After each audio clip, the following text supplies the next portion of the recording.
Ken Leach back here in Chicago at Benzinga's Cannabis Capital Conference, and I'm with Graham Farrar. Hey, Dan, thanks a lot for having us. Happy Thursday. It's great to be here with you, but how about this? You're not just the president. You're the chief cannabis officer, one of the great titles ever at Glass House.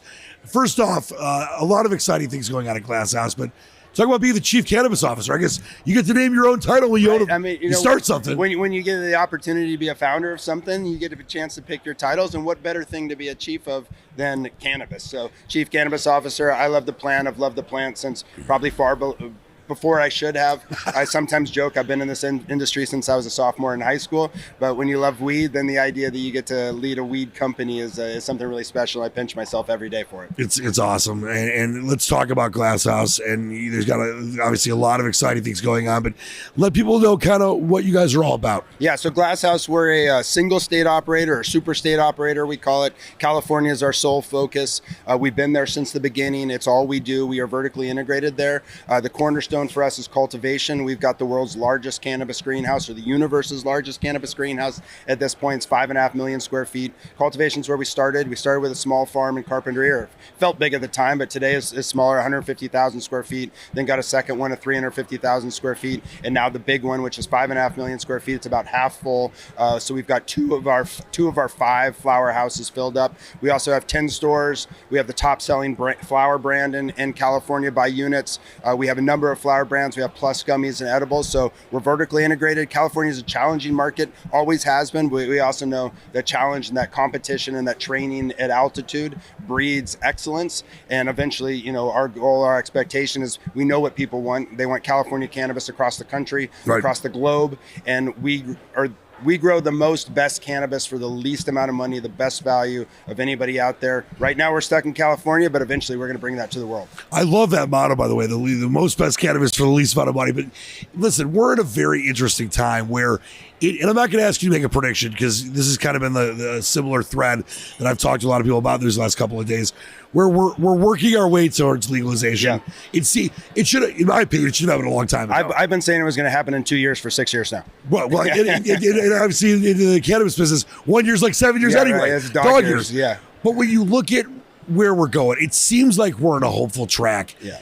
Where are you at with that? And like I said, I'm not going to ask you to make a prediction, but as you beautifully explain what you guys are doing at such a high level, and also it's pretty great to have the biggest greenhouse in the world, the universe, as you said, how that can all really kind of not just make Glass House take off, but the whole industry take off. Right. Yeah, no, I think for all the hard work and much further along as we should be, we are the furthest we've ever been, right? This is the best place that we've ever been in cannabis. If you think about the market, if you think about the science, if you think about society's acceptance, I think we're, 38, 39 states now that have some form, either medical or adult use, right? We're very quickly approaching the de facto legalization because, frankly, every state's got weed, right? We know it. There's no place where you can't get weed. Interstate commerce already happens. Illinois, where we're sitting here, they report the number of sales that they have to out-of-state residents, right? So right there in the governmental records, 20-something% of what they're selling here in this state is actually going to other states where people don't yet have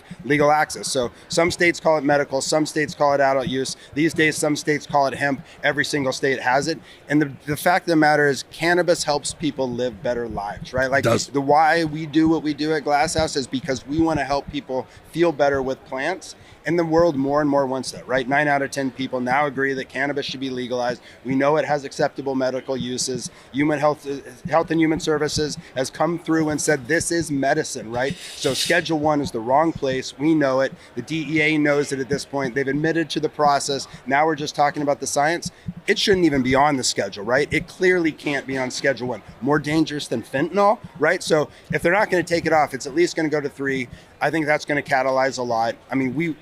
There's no chance that the destination is not people 21 and over have access to cannabis, just like they do alcohol and tobacco, which frankly kill people, right? No one says they're medicine, right? Cannabis is medicine so good people take it just for the side effects. Listen, you could have said that any better. And there's a lot of ridiculous stuff. And it happened back in Prohibition, before our time. But it seems like we're in a spot where people are starting to make at least some sense about it. How much does it mean to you to be part of this industry? Because you're a very passionate guy. Yeah. I've been able to meet a lot of people like you where there's like these personal connections. You said, obviously, something that means a lot to me where I have friends that cannabis has saved their life. Right. Yeah. What does it mean to you to be part of this? Because it's pretty special. I mean, so it is a hard industry. It's a challenging industry. Anybody who doesn't love what we're doing, doesn't love the plant, doesn't have grit was gone long ago. So at the same time, we're working hard. Feel really lucky to have the opportunity to work on the things that we're working, because fundamentally, I do believe cannabis makes the world a better place, right? We know how dangerous the drug war is. The most dangerous thing about cannabis is the war on cannabis. So anything that we can do to help bring that to an end is amazing. The idea that you could get the opportunity to create a company that people enjoy working at, make a product that people love, make a business that makes money, have shareholders get returns, and do it all at the same time in a way that literally makes the world better that's the unicorn pinch me Venn diagram that only connects in one place kind of thing. So I've loved cannabis for 30 years, and I'm really happy to be able to be a part of it and bring it to more and more people. Beautifully said, Graham Farrar, the President and Chief Cannabis Officer of Glass House. It was so great talking to you. Thank you very much. Appreciate your time. It. Thanks for having me on. Our pleasure's all mine.